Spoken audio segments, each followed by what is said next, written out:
acuerdo? Así que tenemos que tener claro que debemos de seguir las pisadas de nuestro padre Abraham cuando estaba en la incircuncisión.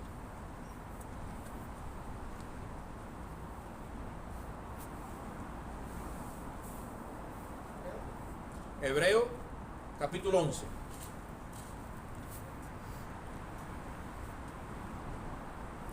Voy a hablar de Abraham, o voy a citar a la persona de Abraham, ahí en el capítulo 11 de Hebreos, y la persona de Noé. Hebreos 11.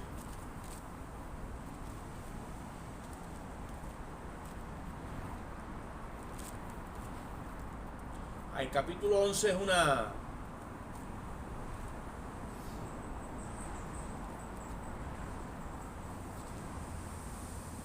rememoración a los héroes de la fe, se le dice, y habla de todo lo que hicieron los hombres que andaron con Dios por medio de la fe. Pero mira lo que dice en el versículo 7.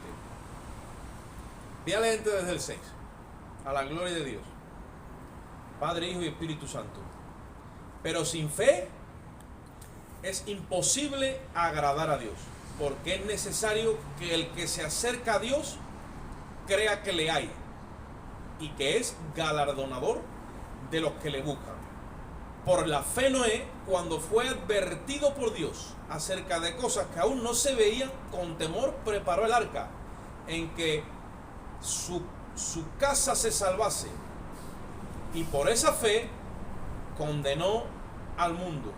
Y oye esto ahora, y fue hecho heredero de la justicia que viene por la fe. Por la fe Abraham, siendo llamado, obedeció a Dios para salir al lugar que había de recibir como herencia, y salió sin saber a dónde iba. Versículo 19. 17 mejor. Por la fe Abraham, cuando fue probado, ofreció a Isaac, y el que había recibido las promesas ofrecía su unigénito, habiéndosele dicho: en Isaac te será llamada descendencia. Pensando, y oye esto porque esto es muy importante en el cristiano cuando piensa y ya está la fe de Cristo ahí trabajando, ya el pensamiento no puede ser el mismo que teníamos antes. Un pensamiento que ha sido procesado.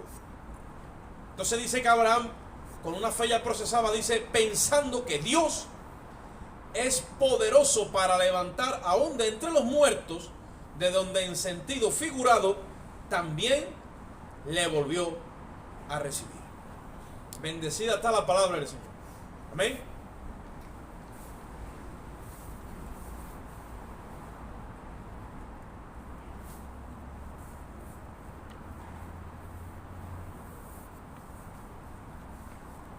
Cuando nosotros estamos analizando la vida de Abraham, que el apóstol Pablo lo cita en Romano, en Gálatas y en Hebreo, se nos exhorta a persistir con confianza y paciencia, y se nos coge como ejemplo la vida de Abraham, que Dios tuvo un trato con él de 25 años, desde que lo llama hasta que Abraham, entre comillas, ve la promesa, ¿vale? Se nos exhorta a que con paciencia y confianza sigamos creyendo en lo que Dios nos ha dicho, lo que Dios nos ha mostrado por su palabra, lo que Dios nos grabó, nos selló, con la impronta que nos selló desde el principio, con una visión de corte celestial, y no nos podemos rebelar contra esa visión. No podemos cambiarla por cosas terrenales. Dios es un Dios celestial. Como dice la palabra que me leí antes, nadie subió al cielo. El Hijo del Hombre es el que descendió del cielo, que está en el cielo. Y Él es el que nos hace entender y nos revela las cosas que están arriba. Cuando nos mete Dios su Espíritu, a nosotros el entendimiento se nos empieza a procesar y ya tenemos que ser tendenciosos a las cosas celestiales. Por eso que el cristiano no debe, o no se espera que sea tendencioso a adorar, amar y a buscar las cosas terrenales, sino las celestiales. Porque tiene una naturaleza ahora que no es de la tierra. Cuando tú te declinas o tienes tendencias hacia las cosas terrenales, no eres dirigido por el Espíritu. Porque el Espíritu Santo viene de arriba. Y Él te va a declinar, te va a insinuar y te va a llevar ¿a qué? A las cosas que vienen de arriba. Dice Gálatas, si habéis, dice Colosenses, si habéis pues resucitado con Cristo, ¿qué dice? Buscar las cosas de ¿dónde? Donde está Cristo sentado a la diestra de Dios, dice. Porque habéis muerto, dice. Y vuestra vida está escondida con Cristo en Dios. Hacer pues morir entonces todo lo terrenal. Mira, si tú y yo no tuviéramos el Espíritu, no podemos pelear contra la carne, ni estamos vencidos. No podemos hacerla callar, no podemos, porque no tenemos el Espíritu. No podemos hacer morir las cosas terrenales en nosotros. Ellas se apropiarían de nuestro comportamiento, incluso de nuestro libre albedrío, como le pasa al mundo, y nos lleva cautivo hacia el deseo de la carne, que es consumir pecado. Pero con el Espíritu, ahí ya la cosa cambia. Tú puedes hacer morir las cosas terrenales.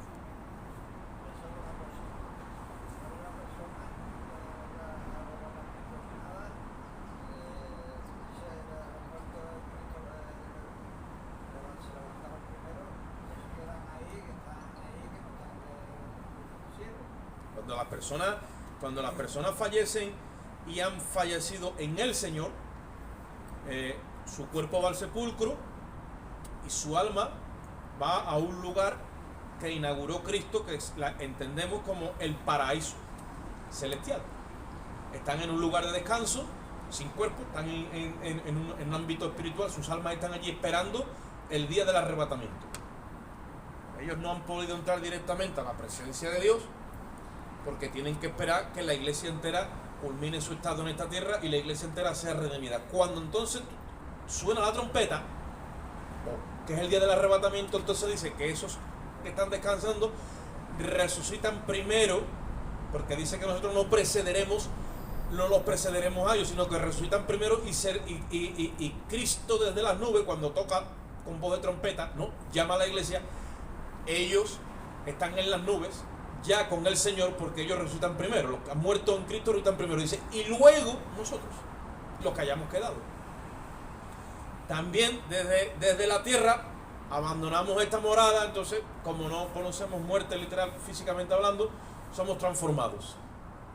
Y dice que allí tanto ellos que murieron en el Señor como los que hemos quedado aquí, que vivimos, dice, nos reuniremos con Cristo en el aire, en las nubes, y así estaremos ya, dice, siempre con el Señor.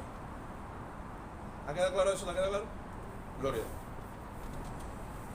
Pues la vida de Abraham es un ejemplo para todos nosotros en cuanto a esa promesa que Dios nos ha hecho.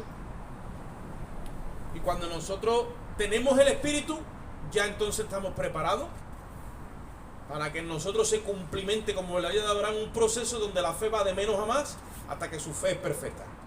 Por eso hemos leído aquí en Hebreo. La prueba ya que le hicieron a Abraham, la del triple salto mortal, vamos a llamarla así, es cuando le pide Dios ¿a quién?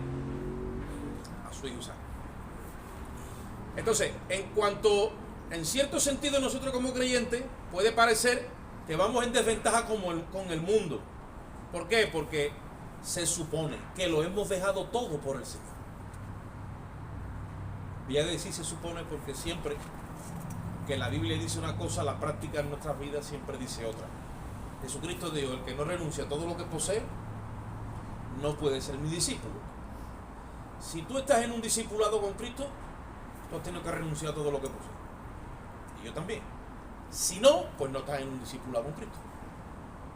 Te quedará todavía algo que renunciar, y entonces no has entrado, digamos, a la universidad.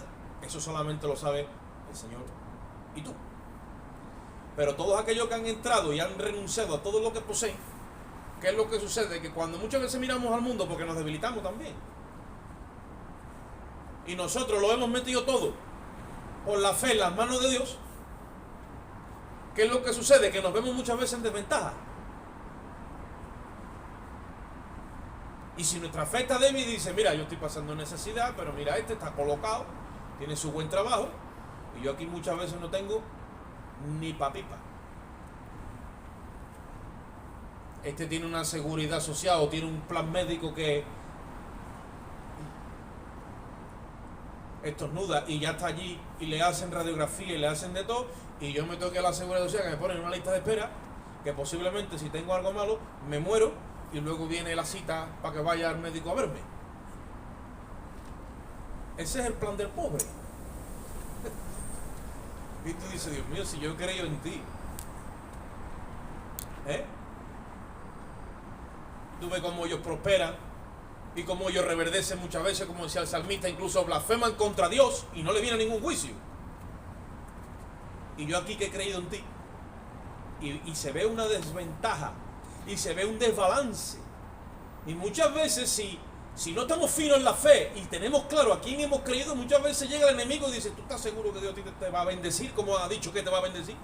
¿O a ti te va a venir lo que Él ha dicho? Porque yo me parece a mí que no te veo que tú vas para adelante, tú vas para atrás. Y ahí somos probados. Ahí somos probados.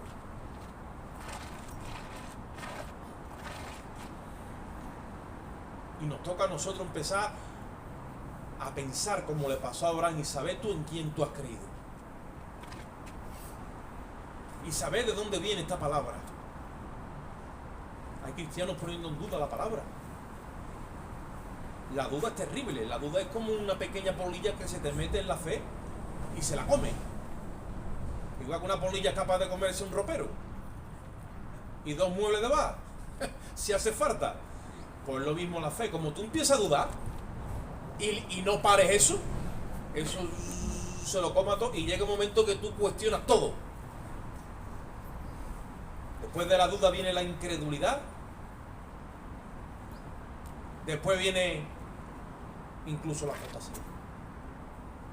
Yo he visto un hermano, que es el único que he visto, que me he quedado perplejo, apostatar de Jesucristo, siendo Jesucristo su Señor. Ahora dice que Jesucristo no es el Señor, que Jesucristo es un impostor.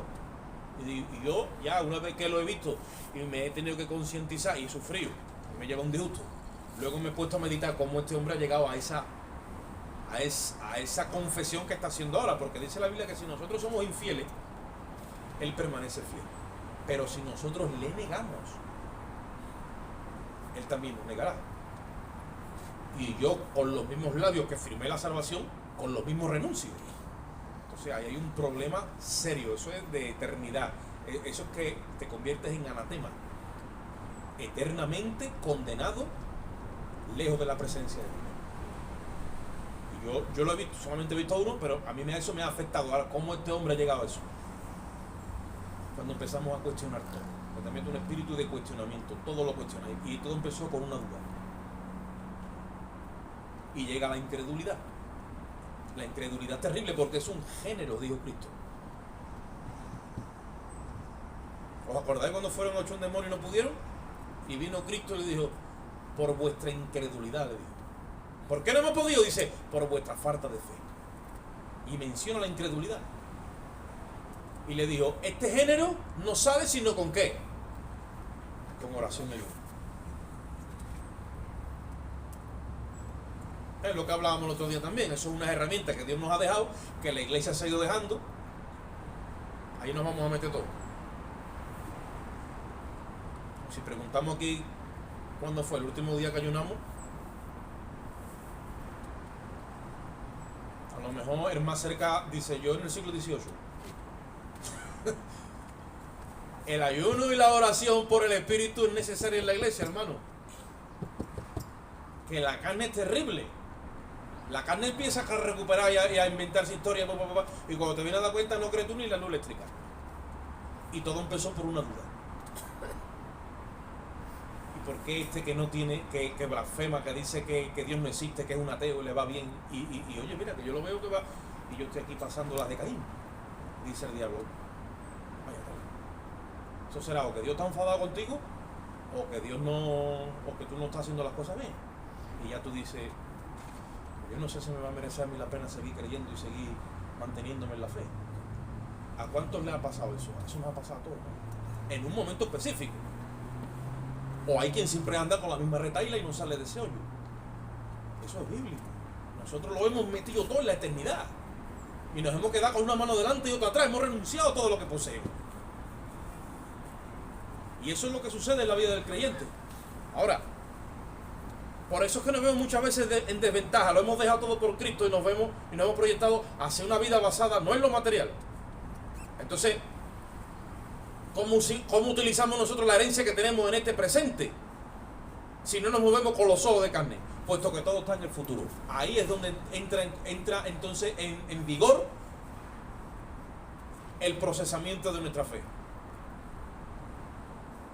Tú no puedes tener nada, pero si tú tienes una fe que le has ido dando crecimiento, le has ido desarrollando en tu mente y en tu corazón, en el espíritu, aunque por fuera con los ojos de carne no se vea que tú tengas algo o que tú tienes nada, tú lo tienes todo. Tú lo tienes todo. Porque cuando un alma es cortada de esta tierra y la muerte se la lleva, dice la Biblia que está establecido para los hombres que mueran una sola vez. Después de esto, ¿qué?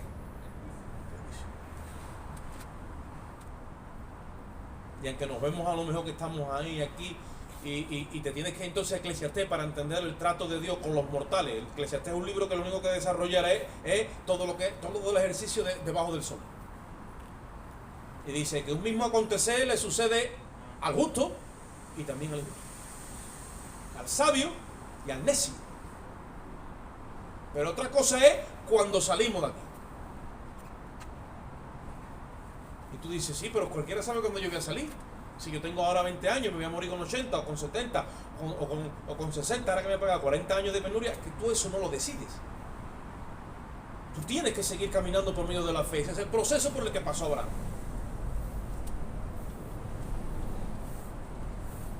La fe que agrada a Dios es la fe que arrebata la promesa. O sea, tú has creído que eres heredero y que hay un testamento en el que tú estás inscrito y hay una herencia a tu favor.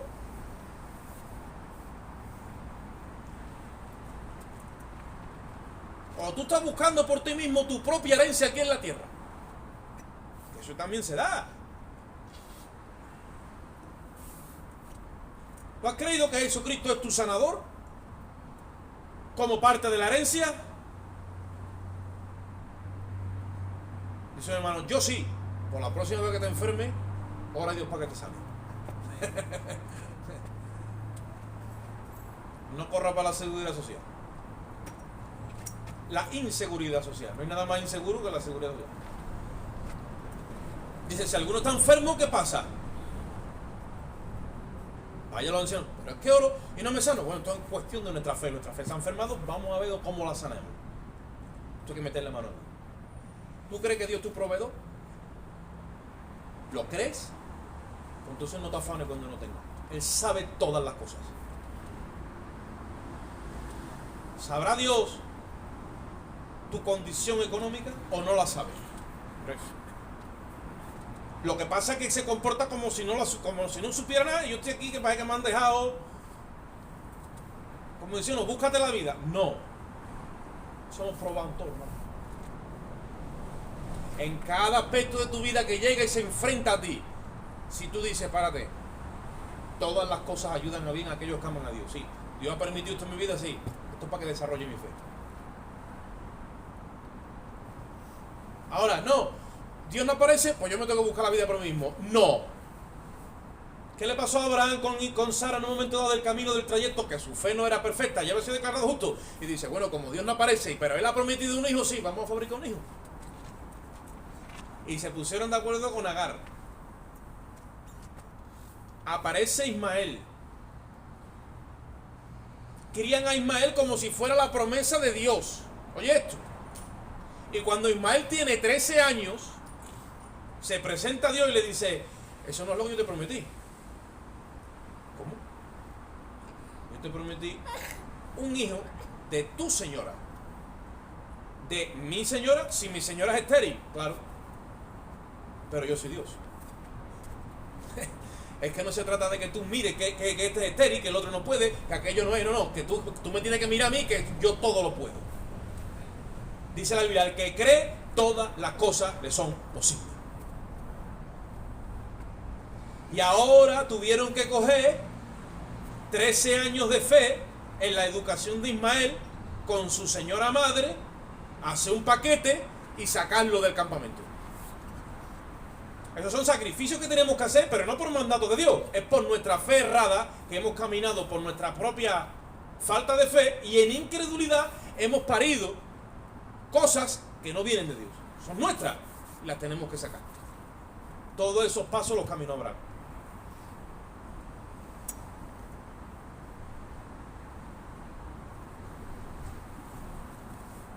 En el año 2013 me dice el Espíritu Santo, no puedes hablarle de condenación ya más a los hermanos. Y yo digo, bueno, no le hables más de condenación a gente que yo la veo con mi sangre. Y digo, pero no lo hagas más. Me reprendió con todo su amor, con todo el amor que yo lo sentí, pero me lo dejó clarísimo. Y yo empecé ahora a mirar la escritura y me descoloqué. ¿Y ahora qué es lo que hago? Ahora tenía que tirar 13 años de creyente, de ministerio, de esto, y empezar con una nueva versión en la prédica donde todo estaba basado en el pacto unilateral de la gracia, donde el único requisito es creer. Y tuve que dejar a Moisés, el Sinaí, el cumplir en la carne y mil cosas, y reentender otra vez las escrituras por el Espíritu. Y tuve que coger a Ismael, a su madre, al legalismo, a todo lo que había en mí, y sacarlo de mi vida. Eso me ha costado otros 13 años. ¿Sabéis qué es lo que pasa? Que muchas veces viene Dios y te dice, esto en tu vida no puede estar. ¿Cómo? Eso no viene de parte mía. Y tú dices, ¿y ahora qué hago yo? Y como tú le temas a la reforma que viene, porque el polvo que se va a levantar, y porque y empiezas tú a argumentar tus argumentos, pero no renuncias a eso y lo sacas de tu vida, tiras para adelante con eso, sí. Mañana te puede encontrar un problema en la fe, porque ya te has acomodado a un estatus, porque te has acomodado a unos bienes, porque te has acomodado a un orden económico, porque te has acomodado a un prestigio, a una reputación, porque te has acomodado a un nombre. Ponle lo que quieras, pero estás ahí metido, y renunciar a eso muchas veces cuesta, y hay muchos que no lo están haciendo. Hay muchos que no lo están haciendo.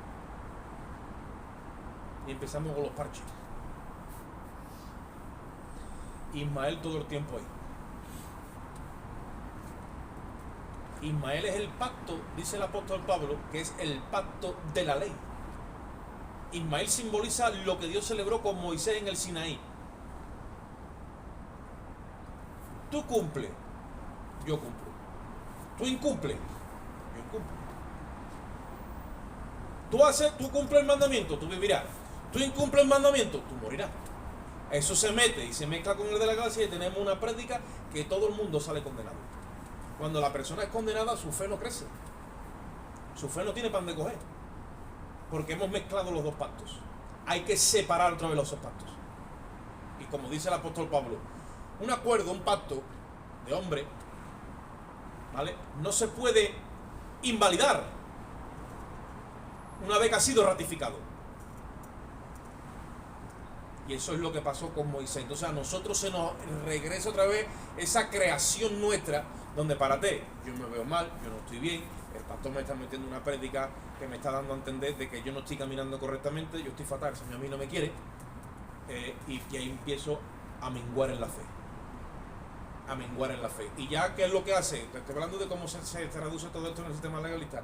Todo el mundo intenta ser bueno y obedecer los mandamientos del pastor y la doctrina de la iglesia.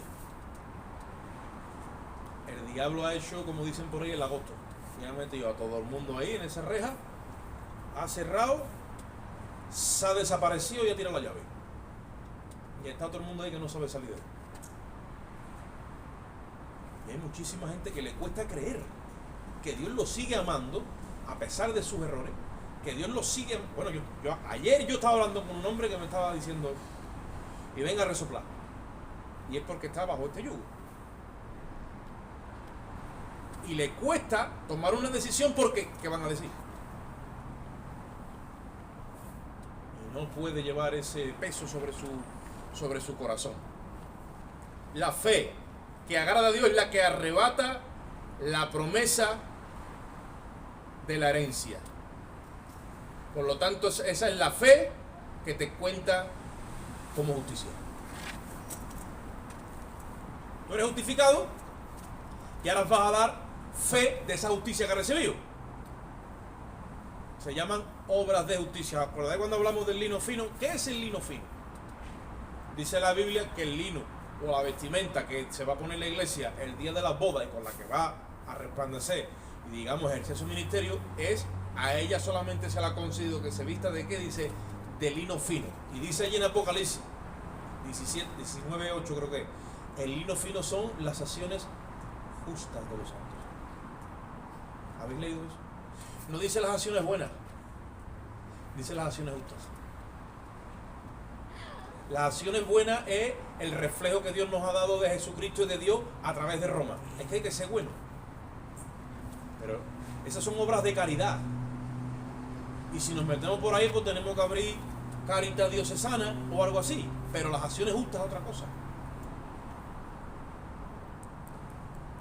Y entonces estuvimos hablando de muchas cosas. ¿Qué son acciones justas a los ojos de Dios?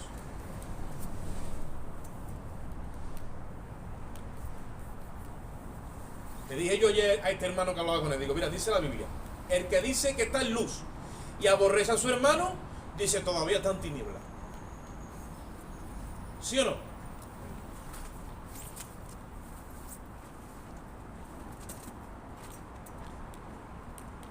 Están los que quieren practicar la bondad. Bueno, yo tengo un problema con el hermano, yo soy muy bueno, hermano, yo soy muy buena, te perdono, pero eso es bondad carnal. Eso se queda en la raíz de amargura, va dando vueltas y llega un momento que dice te perdono y llega un momento que no lo puede ni ver. Porque no ha sido hecho en justicia.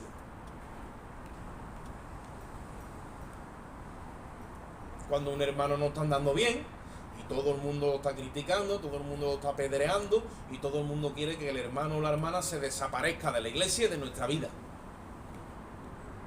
Y acabamos aborreciendo al hermano porque se mete una raíz de amargura y empezamos a murmurar y ahora resulta que no es uno, sino que ha contaminado toda la congregación. Eso es fornicación espiritual como le pasó a Esaú.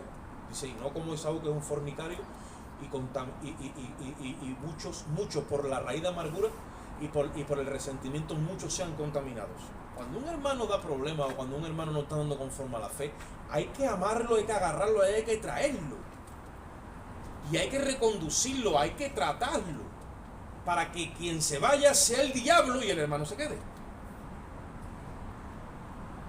Pero la religión que nos enseña, sacar al hermano, sacar a la hermana, sacar a todo el mundo. Entonces nos vamos a quedar uno solo aquí. Este me turba, aquella también, y el otro también. Pues nada, vamos a empezar ¿qué? A cortar. Dice el apóstol Pablo en el capítulo 3 de Filipenses, versículo 2, guardaos de los perros, dice. ¿Quién son los perros? Dice los malos obreros, los que mutilan el cuerpo. Vamos a hacer obras de justicia. ¿Cuáles son las obras de justicia? ¿Mutilar el cuerpo? No. Sanar el cuerpo.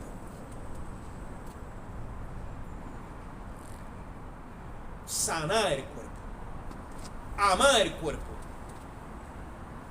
Si muchas veces, hermano, toleramos los de nuestra propia sangre, que algunas veces tú dirías, vaya tela, y llevan mi sangre, puede ser mis hijos, puede ser mi hermano, puede ser mi tío, mi tía, y porque llevan mi sangre yo estoy ahí, y no están haciendo bien las cosas, y se merecen otra cosa, pero llevan mi sangre, y hay uno, intentando de tolerar, intentando de ayudar, porque llevan mi sangre. ¿Cuánto no más que el que tiene mi espíritu? ¿Qué creéis? ¿Que la unión de sangre es más profunda que la unión del espíritu? La unión del espíritu es más profunda que la de la sangre. El sacrificio de Cristo nos ha unido en la sangre suya y ahora hemos sido lavados en su sangre y tenemos su mismo espíritu. Y ahora somos un pueblo que desarrollamos la sabiduría y la ciencia de Cristo. Por lo tanto, nosotros tendríamos que estar llenos de obras de justicia. Un pueblo que se gobierna a sí mismo por el Espíritu de Cristo es un pueblo que no necesita gobernantes ni nadie que venga a enseñarle el camino, porque participamos de una sabiduría que estaba oculta incluso para la gente del mundo. Dios nos la ha regalado a nosotros. ¿Cómo resolvemos los problemas? En amor. ¿Cómo resolvemos los problemas? Con perdón. ¿Cómo resolvemos los problemas? Con humillación. Y eso es lo que está faltando. Pero si tú vienes a un organismo, ya sea de 10 personas o de 100, que se conduce y la Constitución, usted no ha visto que mucho en política dice, hombre, es que la Constitución dice, la Constitución del 78, todo el mundo quiere sujetarse a la Constitución, y ninguno se sujeta, pero es la Constitución, sí, pero la del reino, ¿quién se la sabe? En la iglesia. La que Cristo nos dejó del reino cuando dice, el que te obliga a caminar una milla, sí, B2. Al que quiera quitarte la capa, dice, déjale también el manto. Si funcionamos así, estamos llenos de obras de justicia. Es como si el mundo nos viera vestido de blanco. Dice esa gente, yo no sé cómo lo hacen, pero solucionan los problemas. No tienen que ir delante de un juez. ¿Usted sabe que en Corintios un hermano llevó a otro hermano a los tribunales? Y dice Pablo, hombre, esto no se ve, ni los mismos mundanos hacen estas cosas. No hay ningún sabio entre vosotros que juzgue y se sentéis y habléis las cosas como Dios manda y se resuelva el problema. No, es que sufrió un agravio. Y dice, ¿y qué pasa? ¿No puede sufrir el agravio? O sea, como están agraviados, pues ya tú has cogido eso, has tirado de tu derecho y ahora estás reclamando. Mira, hermano, como nosotros no nos acostumbremos a aguantar tiro y a no quejarnos, y a no poner tantas faltas, y a no poner tantas pegas, y a ser más humildes, nosotros no hemos visto a Cristo ni en pintura. Por eso que muchos en aquel día dirán, Señor, pero si nosotros hemos estado contigo, dice yo no conozco. ¿Cómo? ¿Tú has estado en nuestra plaza? Dice, nunca os conocí. ¿Eso es serio? Yo le explicaba ayer a este hermano que la Biblia dice que la venida del Señor y el reino de los cielos es semejante a 10 vírgenes que ¿qué? Que había 5 que eran sensatas y 5 y la diferencia entre la sabiduría o sensatez y la necedad o la insensatez era que 5 tomaron, porque todas tenían aceite, pero 5 de ellas tomaron aceite en sus vasijas. Y yo le explicaba a este hermano que la vasija es tipo del alma. Es nuestra vida, nuestra alma. Cuando tu alma es transformada, oye esto, por el Espíritu Santo, a ti te entra la palabra por aquí. Como hoy y como 1000 veces que ha pasado cuando lees Biblia. Cuando te entra por el oído, si escuchas con fe, entonces, o sea, cuando te entra por el oído, si tú la crees, produce fe en ti. Porque la fe viene ¿cómo? Por el oír la palabra. Cuando la palabra viene con fe, entonces empieza a dilatar el cuello del útero, como cuando una mujer va a parir. Tienes que ejercer la capacidad de comprensión y de entendimiento. Dios te alumbra el entendimiento para que tú entiendas su plan. Y entonces pasa por ahí su voluntad. Por una cabida muy pequeña, tu entendimiento se abre y tú vienes a ser preñado de la voluntad de Dios. Ya tu hombre interior empieza a ser renovado con la voluntad de Dios. Cuando ese proceso se ejecuta en ti una vez, y otra vez, y otra vez, y otra vez, llega un momento en que tú estás preñado de fruto de justicia. Tú lo único que sabes es andar en el Espíritu. Pero es un proceso continuo. El hombre interior tiene que renovarse de día en día. Tengo que coger mi cuerpo y mi carne, que quiere un montón de cosas, y ofrecerla como en un sacrificio vivo. Dejarla allá en su mundo. ¿Y yo qué? Definirme por la voluntad de Dios. Llega un momento que ¿qué? Que eso que va entrando en mi mente y en mi corazón se empieza a pegar en mi alma. Y la vasija, oye lo que te dice ahora, de la cual habla Mateo 25, la vasija empieza a coger aceite. El Espíritu Santo empieza a fundirse con tu alma y llega un momento que la voluntad de Dios y la tuya es una sola voluntad. Que la conciencia de Dios y tu conciencia es una sola conciencia. Y llega un momento que tú no te puedes despegar porque esa personalidad y esa forma ya eres tú. No hay dos, en ti hay uno nada más. Jesucristo oró al Padre y dijo, Padre, que como tú y yo somos uno, así sean ellos uno con nosotros. Pero mientras que el proceso está Dios y tú y yo. Están las prioridades de Dios, están las mías. Está la personalidad de Dios, está la mía. Eso todavía está ahí. Pero llega un momento que la cruz tiene que unir eso. Y tiene que salir un solo resultado. Una sola creación. La nueva creación. La otra no entra, hermano. No intentes educar a Adán, que Adán no entra. La naturaleza adámica ha tenido que ser crucificada. Entonces, cuando la vasija absorbe aceite y tiene ya impregnado en su personalidad el aceite del Espíritu Santo, ya no es Adán, ya es el postrer Adán. Ya te pisan, como dice un hermano, y ya aguanta el pisotón. Ya te están tirando de la capa y te hacen loco. Y dice, se están llevando el manto. Y dice, no, sí, me estoy dando cuenta desde que me tiraron de la capa. ¿Pero por qué? Porque ya está la personalidad de Cristo ahí formada. Ya está, ya hay aceite ahí. Entonces en aquel día, claro que Cristo te conoce. No te va a conocer si sabe que tú has dicho por causa de, y no ha dicho también por causa de. Si sabe que tú cuando has mirado para allá y ha quitado la mirada, es por causa de él. Todo es que es querer agradarlo a él. Esa es la fe que agrada a Dios, la que viene por el Espíritu. Ya está instalada, ya está funcionando, ya está moviéndose, ya está gesticulando, ya está trabajando. Es Dios metido en un ser humano. Como hizo en Cristo, también se expande ahora en la iglesia. Así caminaba Abraham, fue de menos a más. Y dice el apóstol Pablo, yo quiero que ustedes sigáis las pisadas de Abraham cuando estaba en la incircuncisión, para que cuando Dios lo sella ya le está metiendo un sello de perfección. Y dice la Biblia, ya vamos a dejarlo con esto, que Dios le dice a Abraham, primero tuvo que sacar a Ismael. El problema de Ismael no lo creó Dios, lo creó Abraham, ¿no? Con su señora, ¿no? Solucionó ese problema, dice, bueno, ahora vamos entonces, si ya ha quitado eso de medio, vamos a ver si aquí tú estás como un reloj tu fe. Sacrifícame a Isaac. Dice, a tu único. Por eso es que yo me paré y dice que cuando Dios le dice que le sacrifique a Isaac, dice, ya venía Abraham, ya estamos hablando de 25 años, dándole vuelta a la palabra,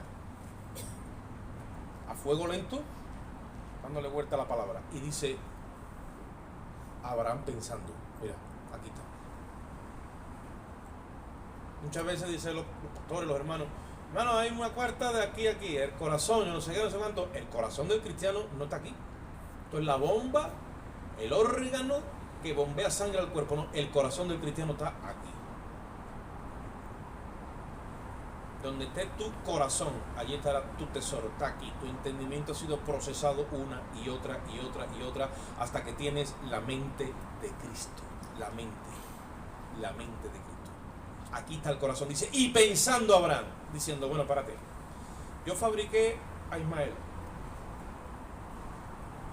lo eduqué durante 13 años, yo creía que esto era la promesa, yo creo que esto era el ministerio, yo creo que esto era la gloria de Dios, y vino Dios mismo y me dijo, eso no es. Tuve que sacar a Ismael y aparece Isaac, y me dice Dios, en este es en el que yo te llamé a ti a las promesas, y ahora resulta que yo estaba medio muerto. No había, entre comillas, como que ya no, ustedes me entienden, ¿verdad? Y Sara estéril. Y ahí se produjo un milagro. Entonces dice, mira, muchas veces es que tú y yo tenemos que hacer lo mismo. Ahora, si esto me ha venido, si esto me ha pasado, yo tengo que procesar esto en mi mente, por qué Dios me ha metido por ahí, o por qué ha permitido esto. Dios no te manda una prueba para destruirte. Te la manda para procesarte. Y dice, pensando Abraham y diciendo, si en este Dios me ha llamado a las promesas y este fue el que él sacó de una forma milagrosa, entonces si yo lo sacrifico y lo mato, él tiene poder para volverlo a levantar. Esa era la fe de Abraham. Esa era la fe de Abraham.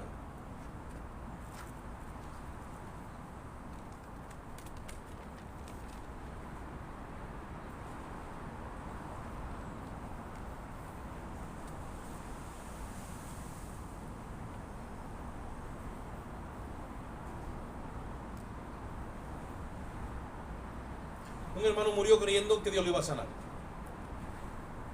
Y dijo, pero si no me sana, entonces es tiempo de que yo me vaya. Y dijo, pero yo no voy a poner mi vida en manos de los médicos. Y se fue.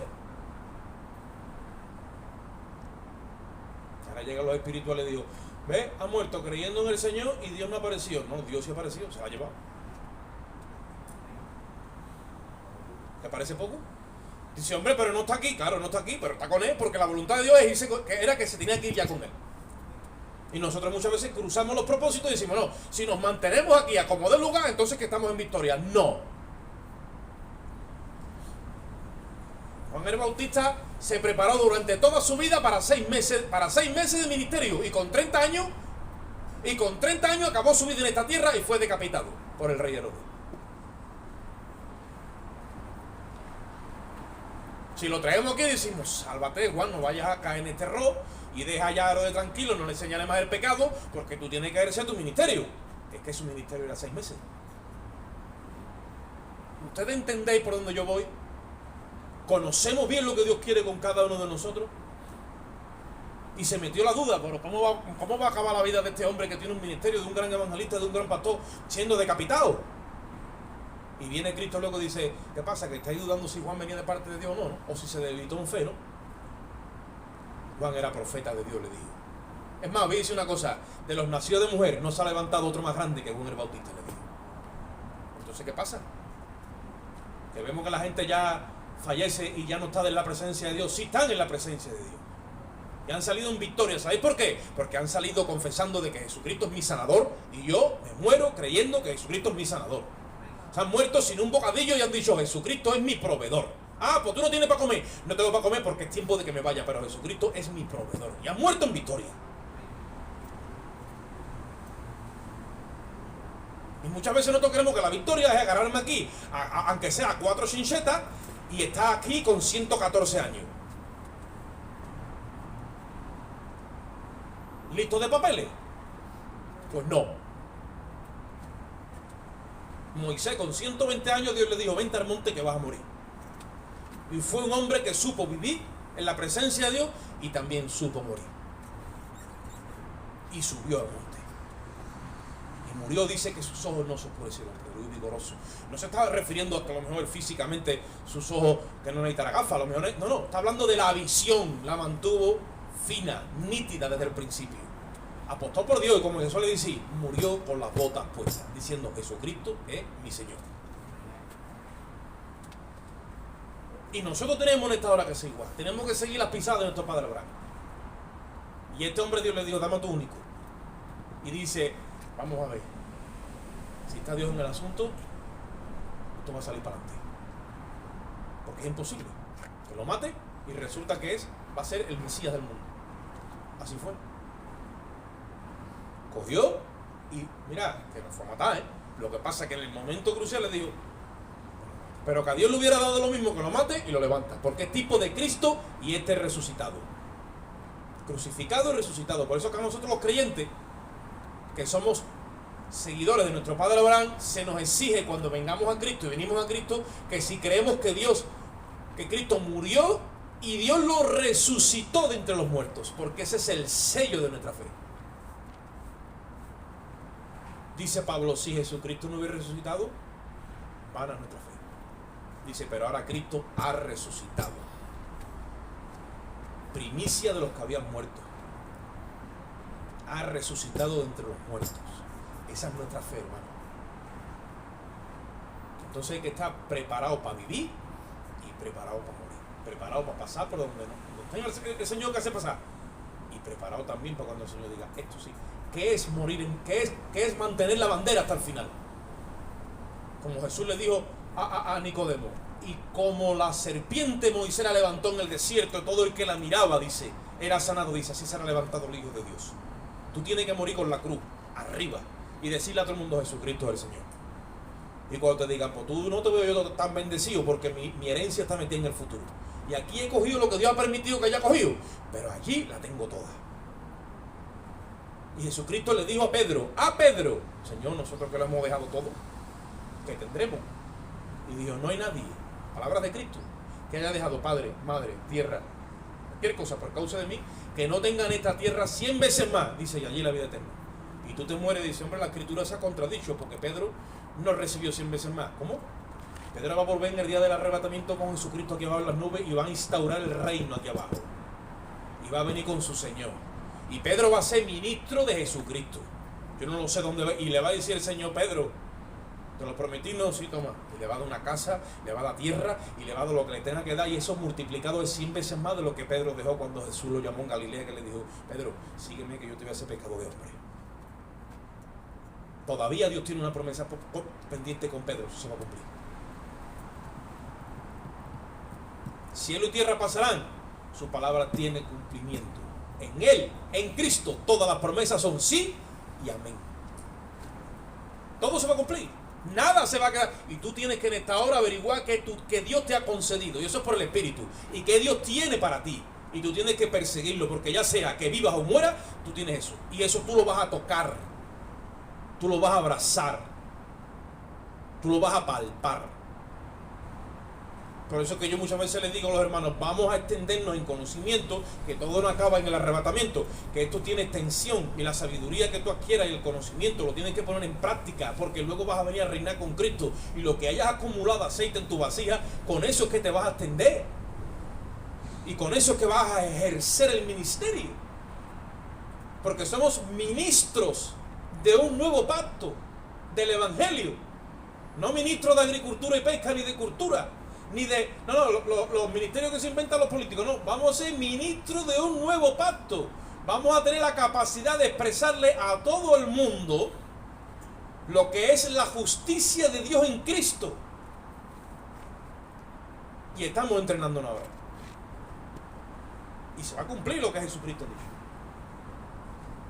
Esa es la fe que agrada a Dios. Así que cuando tú veas, o dejes de ver, cuando te digan o te dejen de decir, tú muévete por lo que has creído. Y que nadie te robe la herencia. Bueno, robártela no lo pueden robar, pero que nada en ti te impida dejar de alcanzar. Dice el apóstol Pablo: olvidando ciertamente lo que queda atrás, yo me prosigo hacia adelante, dice, al blanco, a la meta, al supremo llamamiento de Dios en Cristo Jesús. Supremo. Todo lo que Dios tenga para ti, tú tienes que reclamárselo al Supremo, porque esto es una justicia que se nos ha otorgado. Dios quiere bendecirnos. Y las riquezas que hay en Cristo son tan grandes que todavía no se han podido escrutar. O sea, no hay un escrutinio exacto. ¿Me entiendes lo que te quiero decir, verdad? Había uno que decía, al que mandaron a sonda, y le dice: echa la sonda para abajo a ver qué profundidad tiene la riqueza que tenemos. Y dice que todavía está el hombre echando cuerda. Son insondables, son inescrutables. Eso Dios lo ha reservado para su iglesia. Ahora ya están ahí, accesibles. Métele mano por la fe. Métele mano, no seas escaso. No vivas en miseria y en pobredumbre. Deja que Dios extienda y le meta luz a tu entendimiento para que podamos alcanzar, dice, toda la promesa, toda la herencia, todo el llamamiento de Dios. Vamos a pasar por aquí. Yo voy a pedir que los hermanos inclinen un momentito de su cabeza. Vamos a orar. Vamos a entregar este tiempo en la presencia de Dios. Gloria al Señor. Nosotros somos llamados por Dios para heredar, hermano.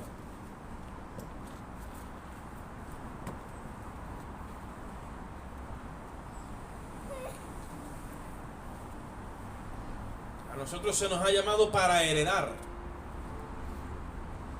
Mira qué bendición. Mira, se ha abierto un testamento y resulta que tu nombre estaba allí.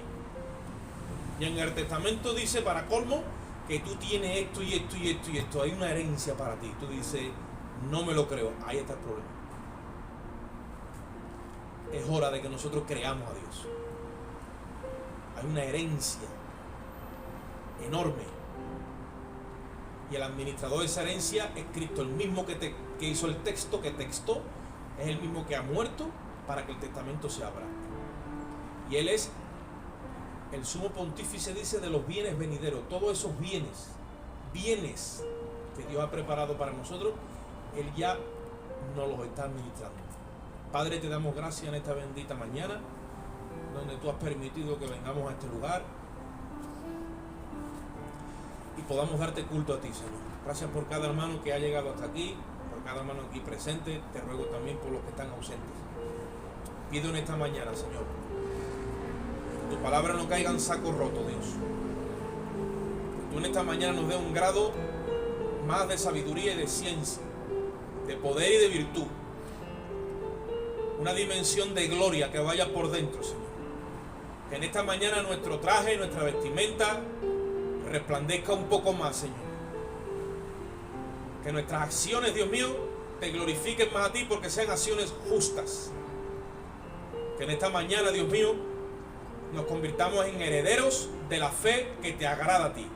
La fe que nos imputa la justicia de Cristo, Señor. Ahora nos vamos de este lugar, pero no en tu presencia, Padre.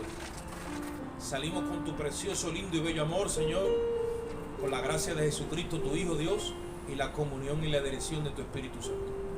Y el pueblo de Dios dice, salúdense los hermanos, con alegría y con gozo, que el Señor los bendiga.